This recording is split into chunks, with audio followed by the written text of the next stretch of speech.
Yes, അപ്പോൾ UFC 315 ഞാൻ ഇപ്പോൾ ഹൈലൈറ്റ് നടന്നുകൊണ്ടിരിക്കുകയാണ്. ഇപ്പോൾ കളി കഴിഞ്ഞതേ ഉള്ളൂ.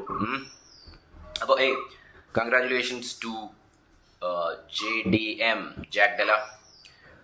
പക്ഷേ ഇവിടെ ഇപ്പോൾ ഒരു സീൻ എന്ന് പറഞ്ഞു കഴിഞ്ഞാൽ നമ്മൾ ഇലിയ വേഴ്സസ് മക്കാഷേവ് വെള്ളത്തിലായെന്ന് തോന്നുന്നു. കാരണം ഇനിയും മക്കാഷേവ് ഇങ്ങോട്ട് വരുമല്ലോ. എനിക്ക് തോന്നുന്നു മിക്കവാറും ഇനി അടുത്തത് അതങ്ങനെ എന്തോ DC ചോദിക്കുകയും ചെയ്തു. മിക്കവാറും അങ്ങനെ ആയിരിക്കും അല്ലേ. മക്കാഷേവ് ഇവിടേക്ക് ചാടും, എന്നിട്ട് ജാക്ക് ഡെലേന്റെ കൂടെ ഫൈറ്റ് ചെയ്യും. അപ്പൊ നമ്മുടെ ഇലിയ വേഴ്സസ് മക്കാഷേവ് ഫുള്ളായിട്ട് പോയെന്ന് പറയാൻ പറ്റത്തില്ല, നമുക്ക് അങ്ങനെ പറയാം. കാരണം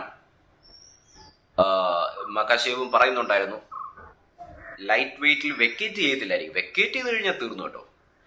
വെക്കേറ്റ് ചെയ്യത്തില്ലെന്നല്ലേ പറഞ്ഞത്, അങ്ങനെ എന്തോ ആണ് പറഞ്ഞത് തോന്നുന്നു. കാരണം ഇനിയിപ്പോൾ ഉടനെ അടുത്തത് JDMന്റെ കൂടെ ആയിരിക്കും മക്കാഷേവ് ഫൈറ്റ് ചെയ്യുന്നത്. ഫൈറ്റ് ചെയ്തിട്ട് എന്താണ് ജയിക്കുകയാണെങ്കിലോ അല്ലെ വാട്ടെവർ ഇറ്റ് ഇസ് തിരിച്ചു പോയി ഇല്ലിയുടെ കൂടെ ഫൈറ്റ് ചെയ്യുമായിരിക്കും. പക്ഷെ നമുക്ക് ഉടനെ കാണാൻ പറ്റത്തില്ല. ഏത് മക്കാഷേവ് ഇല്ല, നമ്മൾ കുറെ നാളായിട്ട് ഹോപ്പ് ചെയ്തൊരു സംഭവമാണ്, അത് നടക്കില്ല എന്ന് തോന്നുന്നു. അപ്പൊ അത് ഒരു വലിയ വിഷമമാണ്. But let us focus on this game. JDM versus Bilal. ഒരു നമ്മൾ ആ ഒരു സിഗ്നിഫിക്കൻറ്റ് സ്ട്രൈക്സ് ഒക്കെ നോക്കുകയാണെങ്കിൽ ഉണ്ടല്ലോ, പല വിഭാഗങ്ങളിലും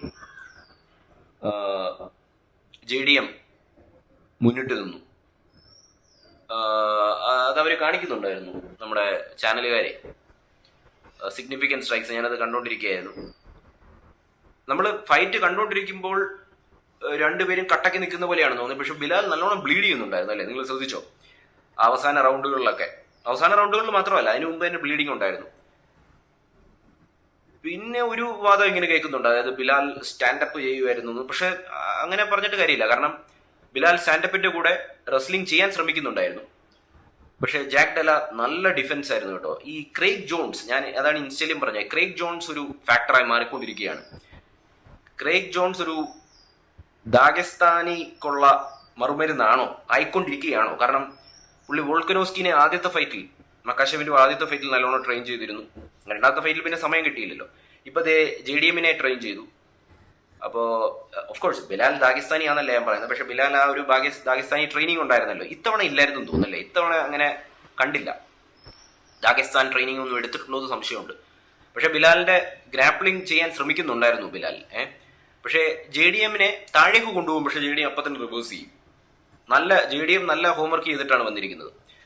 ആ ഒരു എസ്പെഷ്യലി ഒരു ത്രോ ഒക്കെ ഉണ്ടായിരുന്നു ബിലാലിന്റെ വക. ആ ത്രോയിൽ ബിലാലാണ് മേളിൽ വന്നത്. പക്ഷേ അപ്പം തന്നെ അത് റിവേഴ്സ് ചെയ്തു. അതാണ് JDMനെ ഞാൻ നോട്ടീസ് ചെയ്തത്. ബിലാലിന് ടേക്ക് ഡൗൺ ഒക്കെ കിട്ടുന്നുണ്ടായിരുന്നു, ബിലാൽ ബാക്ക് എടുക്കുന്നുണ്ടായിരുന്നു. പക്ഷെ അപ്പം തന്നെ JDM അത് റിവേഴ്സ് ചെയ്യും. അത് ക്രെയ്ഗ് ജോൺസിന്റെ നിങ്ങൾ ക്രെയ്ഗ് ജോൺസ് ആരാണത്? ക്രെയ്ഗ് ജോൺസ് ഒരു വേൾഡ് ക്ലാസ്, നമ്മുടെ മറ്റേ പുള്ളിയുടെ പേരെന്താണ്, ഗോർഡൻ റയാനെ പോലെ തന്നെ ക്രെയ്ഗ് ജോൺസ് ഒരു വലിയ സംഭവമാണ്. ജുജിത്സു പ്ലെയർ ആണ്. ഇപ്പൊ UFC കൂടെ അസോസിയേറ്റഡ് ആണ്. ഇപ്പൊ പുള്ളി കോമ്പറ്റീഷൻ അതൊക്കെ നിർത്തിയിട്ട് ഇപ്പൊ UFC കൂടെ ഇങ്ങനെ പുള്ളിക്ക് ഇഷ്ടമുള്ള ഫൈറ്റേഴ്സിനെയൊക്കെ, അതായത് ഈ ഓസ്ട്രേലിയൻ അവിടെയൊക്കെ കിടന്നാണ് പുള്ളി കളിക്കുന്നതെന്ന് തോന്നുന്നു. ഓസ്ട്രേലിയക്കാരനാണോ എന്ന് സംശയമുണ്ട്, ഓസ്ട്രേലിയ ന്യൂസിലാൻഡുകാരനാണോ എന്ന്. കാരണം അവരുടെ കൂടെയാണ് പുള്ളി കൂടിയിട്ടുള്ളത് ഇപ്പൊ. അപ്പൊ അങ്ങനെ ജാക്ക് ഡെലയുടെ സ്റ്റാൻഡപ്പ് സൂപ്പർ ആയിരുന്നു. ബിലാൽ ഗ്രൗണ്ട് ഗെയിം ചെയ്തില്ല എന്ന് പറയാൻ പറ്റത്തില്ല. ബിലാൽ അത് അറ്റംപ്റ്റ് ചെയ്യുന്നുണ്ട്, അതാണ് ഞാൻ പറഞ്ഞു വരുന്നത്. ജാക്ക് ഡെല അതിനെ ഇതാക്കി. രണ്ടുപേരും പരസ്പരം നല്ല ഒരു ബാറ്റിലായിരുന്നു. പക്ഷെ JDM ആണ് കൂടുതൽ അങ്ങോട്ട് കൊടുത്തുകൊണ്ടിരുന്നത്. നല്ല ബോക്സിങ്, നല്ല കിക്സ്, നല്ല നീസ്. അപ്പൊ അങ്ങനെ എന്താണ് പറയുക, JDM പെട്ടെന്ന് എന്താണല്ലേ, ചിലവർക്ക് നല്ല അവരുടെ ഹാർഡ് വർക്ക് കൊണ്ടാണ് അത്, അല്ലാതെ ഭാഗ്യം എന്ന് പറയാൻ പറ്റത്തില്ല. JDM അങ്ങനെ just like that became a champion. ബിലാലിന്റെ ആദ്യത്തെ ഡിഫൻസ് ആയിരുന്നു തോന്നുന്നല്ലേ, അപ്പൊ അത് നഷ്ടമായി. അപ്പോൾ എഗൈൻ വീണ്ടും ഞാൻ പറയുന്നു, നമ്മുടെ ഇലിയ വേഴ്സസ് ഇസ്ലാം മക്കാഷേവ് സ്വപ്നം മണ്ണിനടിയിലായെന്ന് തോന്നുന്നു. അപ്പൊ ഞാൻ ഇൻസ്റ്റാഗ്രാമിൽ ചോദിച്ചിരുന്നു, നമ്മളിനി എന്ത് ചെയ്യും മല്ലയ്യ. യൂട്യൂബിലും ഞാൻ അത് തന്നെ ചോദിക്കാൻ ആഗ്രഹിക്കുന്നു, നമ്മളിനി എന്ത് ചെയ്യും മല്ലയ്യ.